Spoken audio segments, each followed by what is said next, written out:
What's going on, everyone? Welcome back to the channel. I hope that you guys are having a wonderful Easter weekend. The weather is gorgeous. I love it.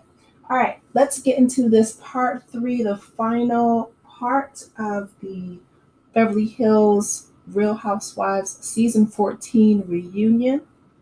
It picks up right where part two left off. So Dorit is telling Sutton that she essentially buys people, and she's like, "Who do I buy? Who do I buy, honey?" And Dorit's like, "Oh, here she comes. Here she comes." And so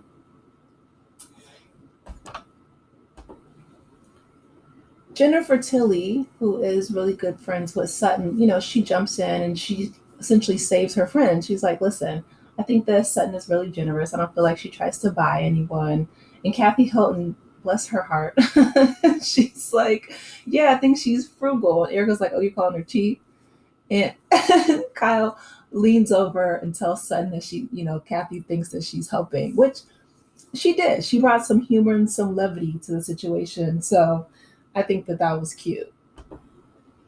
So then Andy switches gears a little bit, and he, asked Garcelle why, or he brings up the fact that she calls Bose, Dorit's spokesperson, and so she tries to get it out, but then she gets cut off, and so Andy apologizes.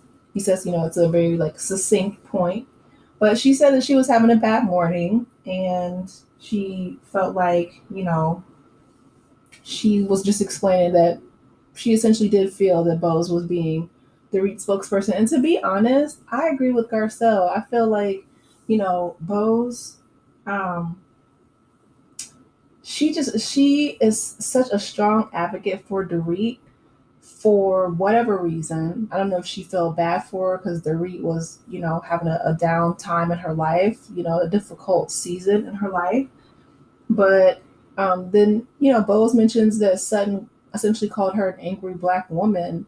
And Garcelle's like, "What?" Like they were both actually surprised. But Sutton was saying that, she was angry. That's such a lazy stereotype. It's such a trope. And, you could tell that she didn't think that Bose was going to call her out on it. But she's like, "Well, you came on strong." And Bose was like, "Well, I am strong." And I'm like, yeah, like I know that's right. Bose is not one of my favorite people on this show. But I do like the fact that she stood up for herself and let Sutton know that, she is strong. She's like, it doesn't take a rocket scientist to figure out what's going on. So then Andy switches gears a little bit again and asks about the drinking. So, um, in regards to Sutton drinking a cocktail, and he's like, "Garcelle, you asked what was in Sutton's drink," and asking if it was, alcoholic or not. And so um, with Garcelle, it wasn't an issue because they have that bond, that trust, that relationship. But when Dorit asked her, because of the past, insinuation that Sutton had a drinking problem, Sutton got upset and she cussed her out. And so Dorit's like, "So what's the difference, between me and Garcelle? Or, why?" And she's like, "Because you keep insinuating that I have a drinking problem." And so Dorit's like, "Well, how do I do that?" She's like, "Because you keep bringing it up on camera." And the fact that somebody on social media wrote that, she's nicer after a cocktail. And Dorit wrote facts, hashtag facts. So Dorit is messy. She does think that Sutton has a drinking problem. And she very well may. Who knows? But she said that the reason why she actually, ran with the narrative is partly due because Sutton during COVID said that she had her first cocktail at 10 a.m. And, she was a nicer person after that. And she's like, "Oh, that was a joke. That was a joke." And it's interesting because she's like, Dorit's like, "Well, how am I supposed to know when you're joking if you're walking around with a big ocean spray?"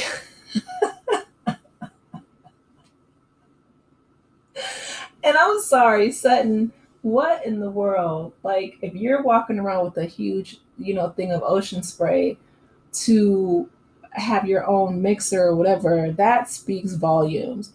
One, that's something I would think somebody in college would do, honestly. Like, that's why I start laughing.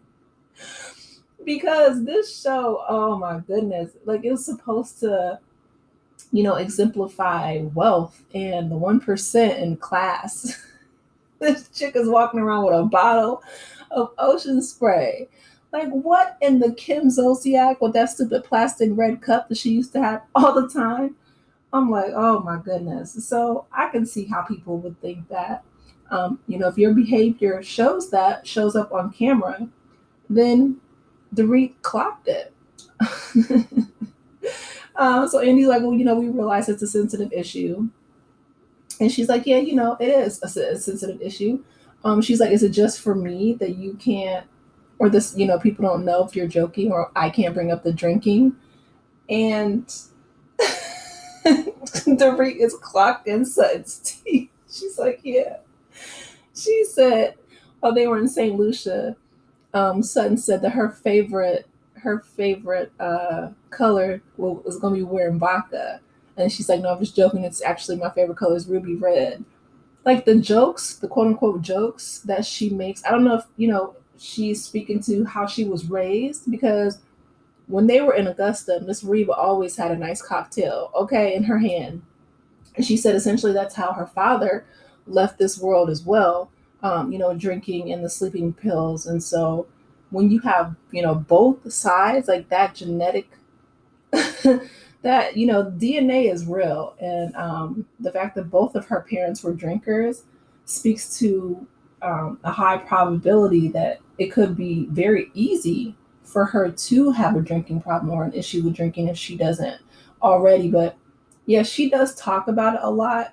Like I said, I don't know if that's just how she was, raised. Like she was just conditioned to insert alcohol into the conversation constantly, but she absolutely does. So they go back and forth, again, where Erica says, Andy brings up the fact that Erica said that Sutton kicks women when they're down. I could see that too. Sutton definitely gives like, you know, Southern nice, nasty, mean girl. Um, and so they asked Jennifer Tilly. Jennifer Tilly, she's windmilling for her friend, y'all. She is trying her best to have Sutton's back. She's like, well, yeah, sometimes Sutton may ask questions when the women are in a bad way. But she's like, I don't think that she means anything by it, or she's not, doing it with a malicious intent. And it's just like, okay, we know that you're going to have your friend's back. But Sutton, there's nothing about her that that gives off someone who was like kind and nurturing. And we can see that that's, the apple doesn't fall too far from the tree. Her own mother was not kind and nurturing. She didn't even say that, she loved her. So it was heartbreaking, but I can absolutely see where Sutton gets her behavior. She is a replica of her mom, Reba. So Sutton, she asked Garcelle, or not Garcelle, I'm sorry, Erica, will you accept my apology? Can we move on? And she's like, yeah, I just want you to see that you absolutely kick women when they're at the lowest points in their life, to get a reaction. She's like, well, I'm not asking questions to, humiliate you. And again, it's all about context, right? And just that backstory, that relationship that you have with someone. Like if you have a nickname, you know, and you feel comfortable with someone, you have that relationship, then it's fine, it's funny, But if a perfect stranger calls you that nickname or tries to joke with you in a way that you're not familiar with this person, they haven't established that, long-standing trust and history with you, then it becomes problematic. And that's absolutely playing out here.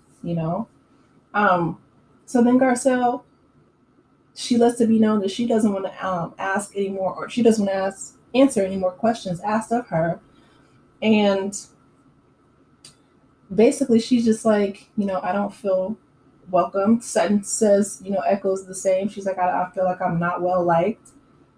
And with Sutton, she's not a very likable person. Like the things that she says, she goes below the belt. Like that wallet comment was below the belt.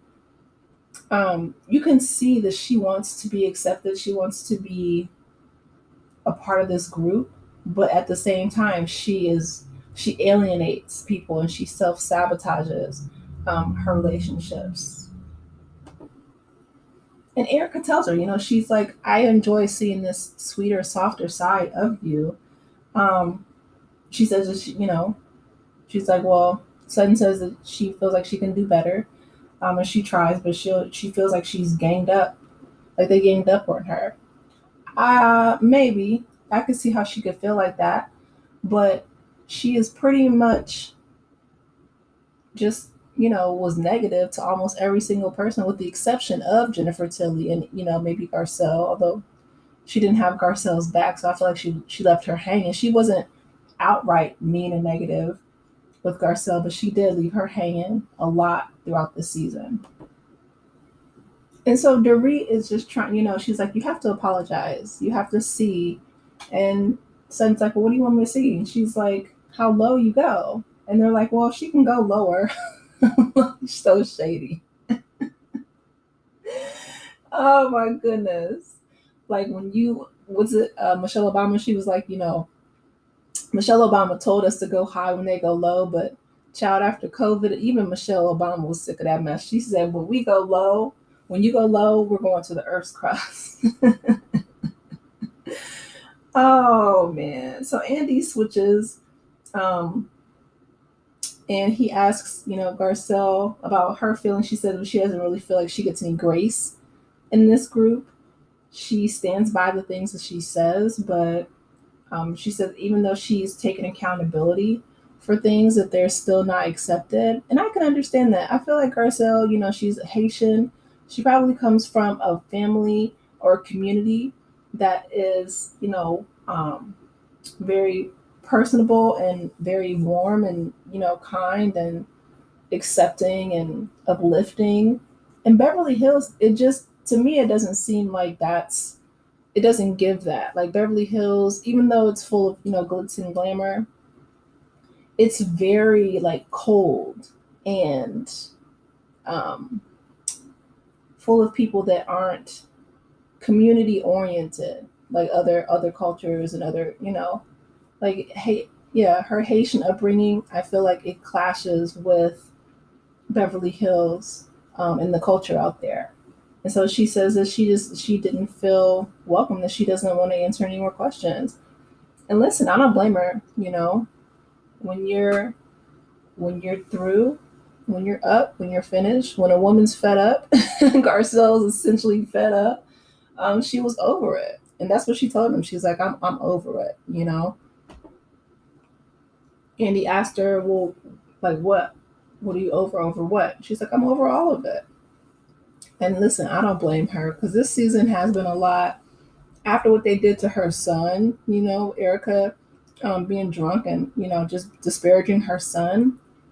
I don't blame her for being over it. I don't blame her for leaving, not wanting a group, picture. And it's completely different than, the first part of this reunion because she was the one who brought up the group photo. But when you get to a place where you realize that nothing you say or do is going to be acknowledged or accepted and the people around you are toxic, you got to set that boundary for your own mental health. So good for herself. Okay, so the next segment, Andy is so shady. He said that while they may be called the Housewives, there's not a wife in sight. And everybody looking around like, and I thought that Kathy was still married, Kathy Hilton. So that's interesting. So none of them are married. But he said basically that they were like um, flirting with, all the guys from like the Manly Hands, the masseuse, the men who were the massage therapists that Garcelle hired for the ladies. And she had their, customized terry cloth robes, and it was really nice. I think that was Bose's event. But Garcelle said, the Manly Hands have been all over this. So she's very familiar with the male massage therapist. I'm like, I know that's right, Garcelle. She's one of their top customers. She keeps them in business.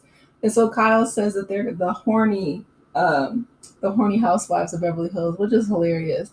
But listen, women in their 40s, I think that's their prime, right? Men, I think it's like their 20s. So he asked, who's in heat, and almost everybody raises their hand. This show is hilarious. So they ask, Andy's asking about Dorit dating, and she's like, yeah, I'm thinking about it. She's not dating right now, but she would be up for it. And so Bo says that Dorit needs to have a PYT. And I'm like, the only person I think that would know about a PYT would be Garcelle, but since she was pissed off, she didn't even crack a smile. But Bo says a PYT is a pretty young thing, and Dorit starts dancing in her seat. And so Andy goes, Garcelle's body count is really impressive. He could have used a different adjective than body count. He could have said, her past dating history, not her body count. He starts naming all these past, men that she dated, like Eddie Murphy, Will Smith. He's like Sean Penn. And she's like, I didn't sleep with Sean Penn. I'm like, girl, listen, that roster is impressive. I'm not gonna lie. Erica said, that roster is impressive. So then he asked about Jennifer Tilly, and if she had any like men that she dated, any A-list actors. And she's like, no, I only dated strange, squishy comedians. Erica's like, it worked out well, and it did, okay? Because listen, her ex-husband left her a bag and a half because The Simpsons, that is bank. So, um, so then Andy asked Kyle if she gets any DMs, and she's like, yeah, I do, both men and women. See, the fact that Kyle even brought that up, the fact that there's women in her DMs, to me, it speaks to a larger area of maybe even like non-consciousness if she's just not aware of it. But I do feel like Kyle is very attracted to women. I feel like her husband knew that too, which is why he is again on his global, world tour out here in Greece and just being for the streets. Then the conversation moves to Erica. She finished. Erica Jane was Roxy Hart, so she was on Broadway with the play Chicago. So congrats to her. Um, he said this is and it is. It's a definitely like bright spot in the whole Tom Girardi uh, trial. I think Erica might be. I don't think she's out of the woods yet. I think that she has some trial dates coming up herself because what he did was just absolutely despicable. Stealing that money from the burn victims, yeah, and widows and orphans. I'm like, oh my goodness. But her son was testifying in the ASAP Rocky trial. So, ASAP Rocky, he's free, him and his whole crew. I hope that he's doing well with Brianna. I think they're planning their wedding soon. So, congratulations to ASAP Rocky. But her son didn't really want to be associated with the show. He's a cop, and I don't blame him. I mean, like President Obama said, one of the only things that he misses or he regrets is losing his anonymity. Like once you lose that privacy, you can't get that back. It's priceless. So Erica said if it took, losing everything to gain a closer relationship with her son, then it was worth it. I have to disagree. I feel like she could have easily picked up the phone and, did the work to establish that close relationship with her son without defrauding so many vulnerable people. But I'll leave that, to the judge. Andy says he wants to talk about Chuck E. Cheese, which I thought was cute, right? So 8 months ago, the production shows us they took her to Chuck E. Cheese because she said that she wanted a pizza party and she felt left out. And she said, well, Erica thought initially she thought they were trying to be shady, but then she's like, no, have fun, go with it. Which, why would you think that that was trying to be shady when you specifically asked for a pizza party? And I thought it was a really cute, gesture of friendship. Um, Andy says that he loved her therapist because her therapist called her out on her BS. She said that her behavior was not pizza party behavior, and she's absolutely right. Erica told her therapist that, she thought she was met with a lot of judgment. And the therapist was like, oh, so you thought that they didn't give you a pizza party because of the divorce. And she's like, it's not about the divorce. It was about your behavior. It was not pizza party behavior. And Erica's like, she agreed, like, yeah, no, you're right. So, her drinking and, popping pills and potions, acting a fool. Um, she says that, she was just lashing out, trying to cope with the fact her whole world was falling apart with Tom Girardi. And so she said that she really didn't want to see him until he had passed because he is essentially incompetent. And she says that, there's really nothing for them to talk about. I mean, in my mind, I'm just thinking like that's cold blooded. But she also talked about how um, financially, just controlling the Tom was, that he would take her check. And I'm like, wow. So I understand that speaks to them not having, in my mind, that was not a good marriage. Okay, so in the next segment, Sutton says that she realizes that she was raised by a narcissist, and she also married a narcissist. And they cut to when Garcelle was in Augusta, Georgia, trying to advocate for Sutton with her mom. Her mom, Reba, is just mean as a snake. But Garcelle says, Sutton would love it if you told her that you loved her. And Reed was like, well, I don't think that's any of your business. I'm like, wow, lady, just cold blooded. So anyway, they highlight the trip. She says this is the last place that she saw her father alive, out back in the other house, and that he passed. He was taking, all kind of substances and self-medicating with alcohol. Um, and she said, my mother essentially knew this, and he ended his own life right there, which is just heart wrenching. The fact that Sutton found him. So she said that she did have some pent up resentment, and that she wouldn't go into that room for months. And I don't blame her. Like, what a horrible way to leave this earth. So Sutton's crying, and Garcelle and Kyle are comforting her. She's like, well, listen, it's time to heal that. And it is. It's time to heal um, old wounds and move on. So Andy asks how she feels watching that back. And she's like, the trip is really special. Going to Augusta, seeing the room. She felt like it was years of therapy that she didn't have to pay for. And hopefully she can find some healing so that she can move forward and, just start being a kinder person. She said that she didn't think that she had to forgive her dad, but she realized that, that she eventually did. She was holding resentment against him for, ending his life. And it's unfortunate, you know what I mean? Like sometimes people just feel like they're overwhelmed. You never know what someone is thinking and feeling.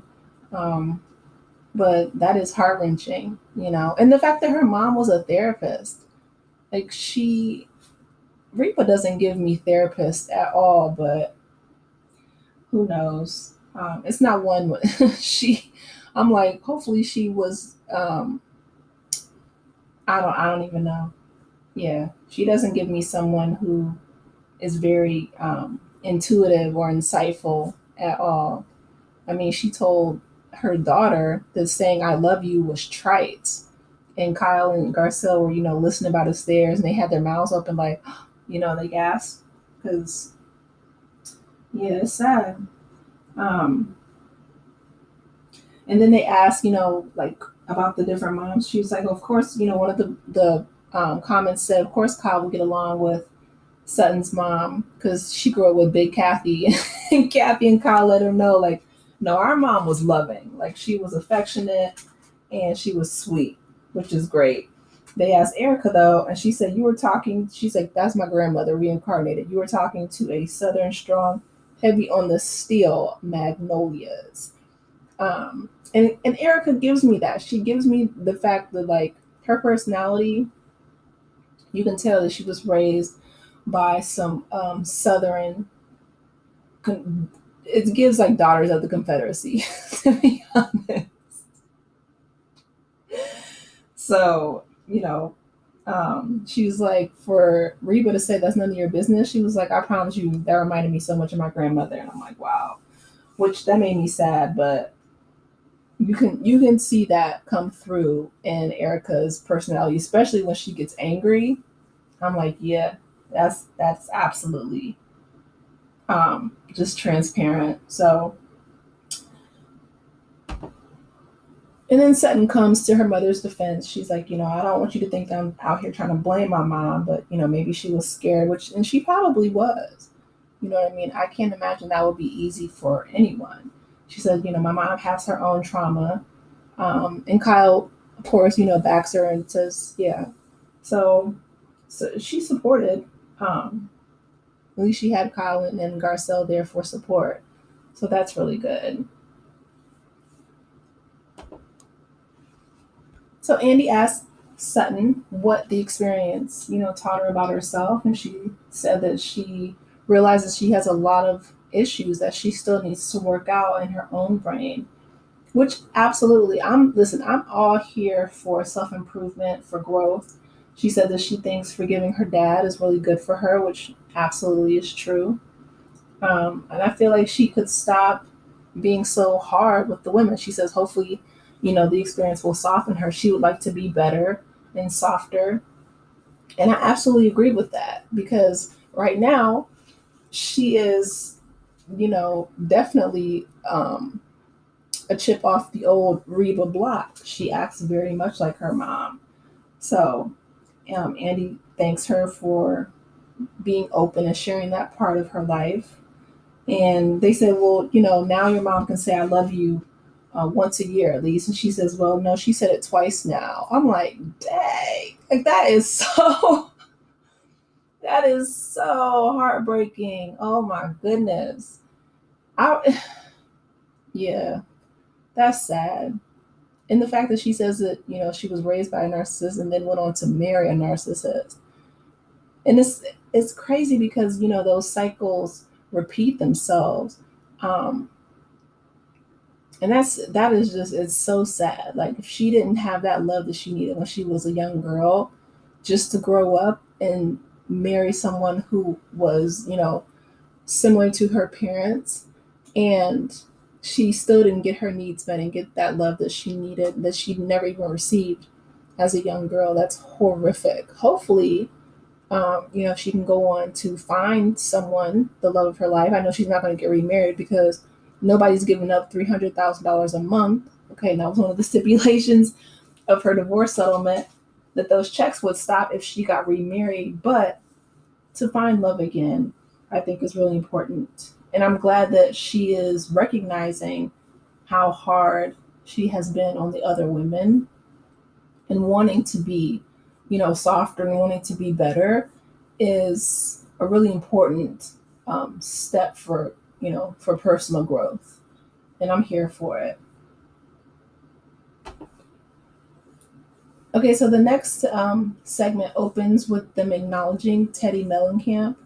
And I did a video on, Teddy. My prayers are with her um, because, right now she's battling stage 4 brain cancer.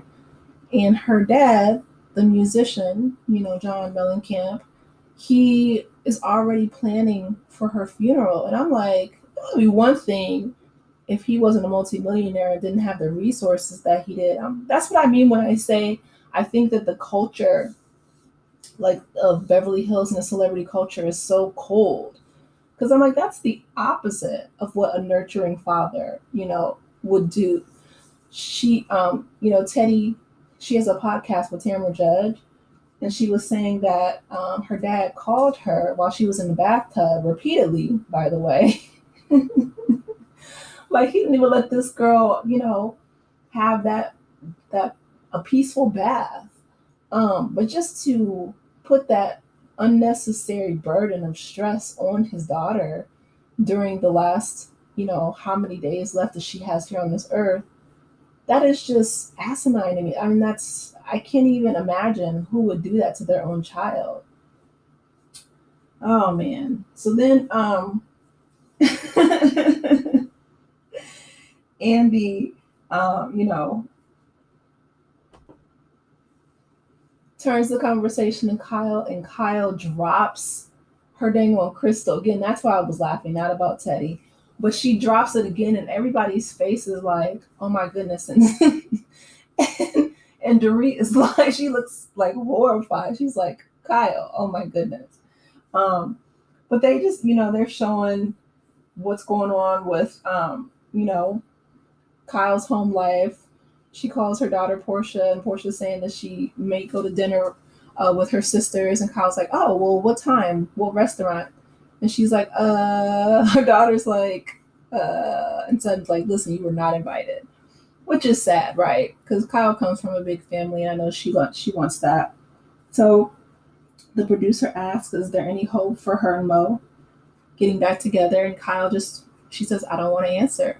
So I think that she wants to get back together with Mauricio, but he doesn't want to get back together with her. And it's obvious, like in their behavior. He's out here doing his thing, traveling and, kissing in airports. And Kyle is just, I don't know.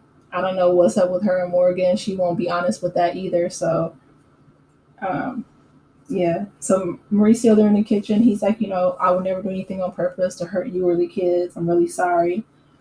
And it's like, Mauricio, you out here partying like a rock star with PK and kissing folks all in the airport and just out here living his best life.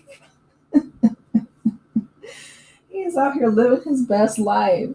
So I know he's not trying to purposely hurt his family, but he is.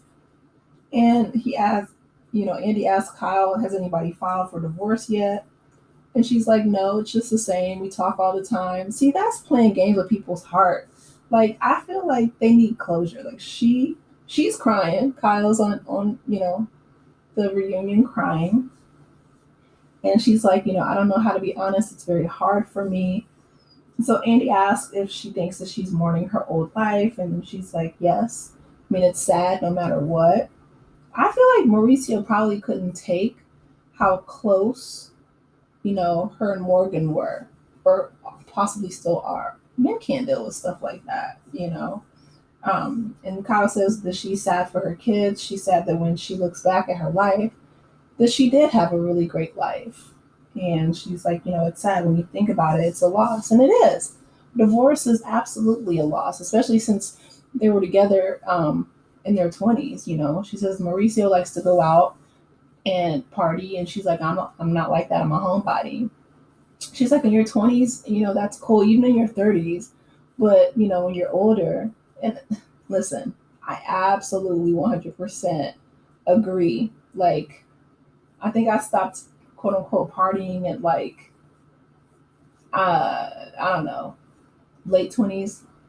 And then even when I would go out, um, you know, just you get tired. Like you're not as young as you used to be. So Andy's reading comments about how her divorce. She thinks that her divorce would be different than everybody else's. That Kyle thinks that she's the exception, which is possibly true, but again, you don't kick somebody while they're down, so she tells them to F off. um, so they're saying, when Kyle asked Mauricio about the towels, that was her way of saying that she still, wanted to take care of him, and he doesn't want that anymore. It is really sad, seeing a family break up. And she says that Kyle says she has regrets allowing them both to get to the place of just not really communicating or just being so separate, having that separation in their marriage. And Jennifer asks if she thinks that, Mo has any regrets. And Kyle says that she thinks that Mo has regrets. But listen, word on the curb is Mauricio has been for the streets for a very long time. Like, this is not the first time that he stepped out on Kyle. Um, so Kyle's, sitting here crying, and it's unfortunate because her family's breaking up. But, you know, her daughters are about grown. I think the only one that's not grown is Portia. Kyle says that women are snakes and they're throwing themselves at him. He's a good father and he has money. And he's not a bad looking guy, but it's not the women because you can't um, make someone leave their marriage if they don't want to. You know what I mean? That's on Mauricio, and she'll never blame him or force him to take that type of accountability, but that's absolutely on him. So, um, Andy asked Kyle, does it hurt her to see him all in the newspapers, all in the blogs, the pictures of him kissing the young women in the airport? And she's like, yeah, but we've grown apart. Um, so she said it was wild seeing, PK and Kyle cook from Summer House partying. Um, Andy asked Dorit if she was surprised, and Dorit's like, no, because PK is, she said, he's an alcoholic, a recovering one, I think. But Kyle says, they're like little reminders. Kyle doesn't miss anything but her marriage, being intact. She doesn't want to party. She's not missing that nightlife, but she does miss her husband, and I don't blame her, especially since they've been together since they were in their 20s. And they have children together, and they essentially built a life together. That's a long time to be with somebody, and then just to have them leave you, um, you know, in your later years. Kyle's, she's scared she doesn't want to grow old alone, and I don't blame her. I don't feel like anybody would. So she tells Andy that she thought about buying a house that was across the street from Lisa Vanderpump. And then he's like, yes, please do it. Please do. He is so messy. Well, she said that she realizes Portia's going to be going to college in a year and a half, so there would be a waste to, leave the home. So I'm glad that she's practical, but that would have been hilarious if she would have moved across the street from Lisa Vanderpump. So then he turns the question to Garcelle about Mauricio's alleged infidelity, and Garcelle says, that she was shocked. I mean, you hear stuff in the press, but no one's really spoken about it. So, and then Andy, he probes her with a follow up question that was something that she alluded to last year at the reunion, and Garcelle's like, yeah, I did. Y'all know Garcelle is upset. Like, she doesn't want to keep answering these questions. I don't know why that he's probing her for all this information when she's repeatedly said that she's not fooling with any of these girls, any of these ladies anymore. Like, she's done. I feel like Andy is, I know it's his job to be shady, but I feel like sometimes he, oversteps his boundaries and other people's boundaries as well. All right, so the next segment they go to Kyle last year talking about Mo essentially, stepping out on her, and she said that she knew. I mean, she didn't really want to put up with him cheating anymore. She didn't say cheating, but him, stepping out on her anymore. And I don't blame her. And Kyle says that she's not here to talk bad about Mo. She's never going to speak, ill about the father of her children. She's still, I have to feel like she still loves him, to be honest. And she doesn't want anybody to disparage his name or his character. And it's like her and Garcelle are two different, completely, like they have two different personalities. Like Kyle, you could tell she was raised, old money, and she's never going to make the men in her life take accountability because of, power and status and all that. Like she'd rather just sweep it under the rug, hush hush. Um, Garcelle is a lot more direct. And I wouldn't even say she's confrontational, but she calls it like she sees it. And Kyle is the opposite of that. So they're going to have conflict in that way. So, and Kyle lets us know that she knows every crumb, right? Like she knows what Mo is doing. And she still, in my opinion, would be willing to stick with her or to stick with him and stick in their marriage if that's what he chose to do. But I feel like the Morgan issue is what put him over the edge, and he's completely checked out. And she says that she doesn't think that she's jealous at all. Again, I feel like she's deluding herself, but that's just my opinion. She does say it is weird seeing, him in another picture or in a photo with another woman, and I don't blame her. But she said that she said he got a tongue lashing from the four other Kyles. I thought that was really cute. um, but listen, when people are done, you can't force people to stay in a relationship if they're unhappy. You can't force people, even if you do have your four mini Kyles, giving him a quote unquote tongue lashing. But it's like when people are done, they're done. So, and then Dorit asks her about, PK. She's like, would would Mo even tell you about PK? And she's like, no, I don't think so, and I don't think he would either. So, yeah. So Andy, of course, being shady, asks Sutton about what she heard in regards to the streets about PK. She said last year he was out there just like Mo. So Sutton's like, well, I don't listen to the streets anymore. And so then they turn the attention back to Kyle questioning her sexuality. And then they cut to, them in a restaurant. And she's saying that she's never ever questioned her sexuality before in her life. But she says that now she's trying to figure things out. Um, and she even talked to her daughters about it, which I feel like that's, very, very brave of Kyle to do since she's such a private person. And Kathy starts laughing, and Andy's like, well, is that funny to you? And she's like, no, just let her get it out. Um, but, Kathy is Kathy. um, but I think that the public speculation and the videos, Kyle's talking about the music videos.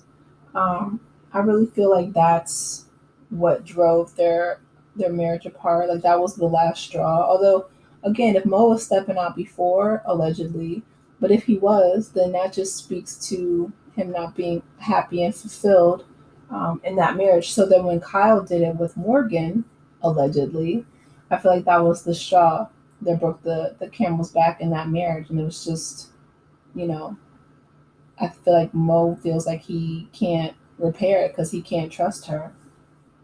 So Kyle being open and honest and feeling like she needs to talk with her daughters about that again, like I said, that's very bold. Um, she said it was really strange for her. It was a strange feeling, but it was freeing, and she said it was a really proud moment for her as a mom. Like how her daughters reacted. They weren't upset. They were really loving and they were really supportive.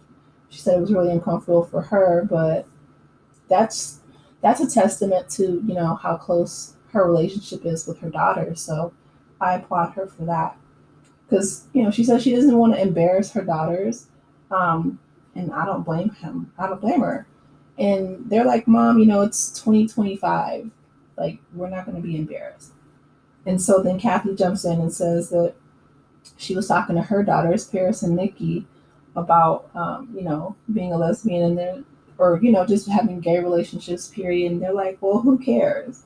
So the whole family is supportive of Kyle, and Andy's like, I'm happy to know that Paris and Nikki are accepting. She's like, even Rick, and then Kyle gets upset. She's like, just let me speak to this, please. You could tell that Kathy is the older sister. Like Kathy's trying to be supportive, but Kyle feels like she's over talking her, and it's really cute. She said what really touched her was when Portia stood up and put her arms around her and said, "I love you. There's nothing that you could do to make us not love you, make me not love you." And so Andy said that's what his father told him when he came out. And she's like, "Well, I'm not coming out." Like God let him know, like, oh, wait, wait, wait. But again, she said she was just really proud of her 16-year-old for supporting her in that way. So Andy supports her as well and says that he's excited to see, her life journey and see where life takes her. And Kyle said, that she's really excited too. So Andy rounds out the reunion by adding his final thoughts, and asking all the ladies, if there was one thing that they were surprised by, let them know. And so Jennifer Tilly says that she was surprised by how much footage gets left on the cutting room floor. And that's big because she's a Hollywood actress. So Kathy says that she is happy with the two new additions, Jennifer and Bose. And Kyle's like, oh, to be a friend of. She's like, oh, to be a friend of. I know that's right. But Dorit says, it's just wonderful, having a friend like Bose. And Bose is, just happy to be a part of the cast the first season and looks forward to being there future seasons. Garcelle said, she was happy to have been there with Sutton and her mom and just seeing how revealing it was. And so Sutton, she says that she was most surprised from the season that Erica and her got along so well and had some nice, which I thought that was really interesting because I feel like that's where Garcelle came to the realization that Sutton really didn't have her back. Like she's sitting there, she's trying to be supportive. She even talked about, her mom. And so Sutton's most surprising thing or final thoughts were with Erica. And Erica didn't have, Sutton's back at all. I feel like if the camera would have turned on Garcelle, we probably would have seen that light bulb switch, where she realizes that there's really nothing that she can do that would have Sutton be as good of a friend to her as she is to Sutton. And so Andy closes out with the watermelon drinks. He is so shady. But he, has everybody try Dorit's watermelon cocktail for the toast. And Andy puts his fingers in it and he's like, yeah, no, I don't like it. I'm like, that's what you get for trying to be funny. Because the ones with the watermelons have alcohol and the ones that have the limes don't. And I felt like everybody took a watermelon one except for Kyle. So, yeah. They toast. And Jennifer Tilly's toast, I like it. She says, well, I don't know. And then they all stand up and she's like, okay, there's all kind of ships. There are gold ships and silver ships, and Louis Vuitton ships. She said, but the best ship in the world is friendship. And I thought that was really sweet. So everyone loves her toast. And he's like, that's perfect. Andy said it's perfect. Cheers to another fabulous season. He's excited to see what the group is going to do next. And so after that, Garcelle is like, I'm out. I'm done. Like he asked for the cast photo and Garcelle's like, no, I'm out. She's like, I fulfilled my contract. I'm just here so I won't get fined. And they're like, come on, Garcelle. She's like, nope, I'm not doing it. And Dorit says, Garcelle, that's really unprofessional. She just kept walking. She did not care. And a lot of people said that, they're surprised that Sutton didn't go after her. But, unfortunately, if you know anything about Sutton and how she treated Garcelle, like an afterthought this entire season, I'm not surprised that she should have if that was really her friend. I feel like, and she would have if that was her friend. But she, again, left Garcelle out there by herself. So she walks out. And that's the end of part 3. So you guys let me know what your thoughts are in the comment section. Please be sure to like the video, subscribe to the channel, and I will talk with you in the next one. Take care, Aces. Have a wonderful Easter weekend. Enjoy this weather. Bye.